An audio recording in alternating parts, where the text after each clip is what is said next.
జిల్లాకి సింహపురి పట్టణానికి శ్రీరంగం నుంచి పరవకోట ఆండవన్ అని చెప్పి ఈ ఆండవన్ ఆశ్రమం ప్రాచీనమైనది. వారు చెప్పిన విధంగా చెప్పాలంటే 300 సంవత్సరాల క్రితం నుంచి ఈ ఆశ్రమం ఉంది. దీనికి ప్రాచీనంగా వేదాంత దేశికుల వారు ఈ సంప్రదాయాలన్నిటికీ కూడా వారు ప్రసిద్ధి.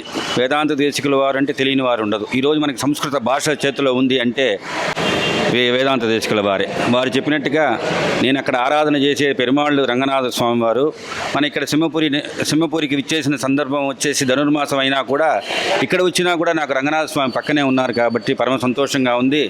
ఈ పట్టణానికి రావడం, ఈ హిందూ ప్రచారం కూడా, ఈ ధర్మ ప్రచారం అంటాం కదా, మనం ధర్మ ప్రచారంగా వాళ్ళు యతులందరూ కూడా ప్రాచీనంగా మనకేంటంటే వాళ్ళు వాహనం ఎక్కరు. వాహనం ఎక్కకుండానే మనకి ప్రాచీనమైన రామానుజాచార్య వారి దగ్గర నుంచి నేటి తరం వరకు వీరి వరకు పరవకోట ఆండవన్ వరకు వారు నడిచే వెళుతున్నారు. కాలక్రమేణా ఈ ధర్మ ప్రచారం ఆగిపోకూడదు అని చెప్పి అన్ని చోట్ల వచ్చున్నారు. వారు చెప్పే విషయం ఏంటంటే మాకు ఎక్కడ తమిళనాడు ప్రదేశంలో కన్నా కూడా ఆంధ్రదేశంలో ఎక్కువ శాసనాల ద్వారా మనకి సంప్రదాయం చెప్పబడి ఉంది.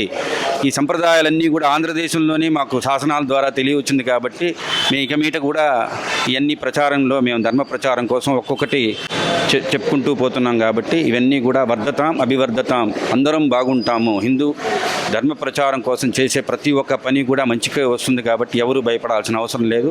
ఈ హిందూ ధర్మానికి ఏ రోజు కూడా మనకి ఆటంకం రాదని స్వామివారు తమిళ్లో చెప్పారు.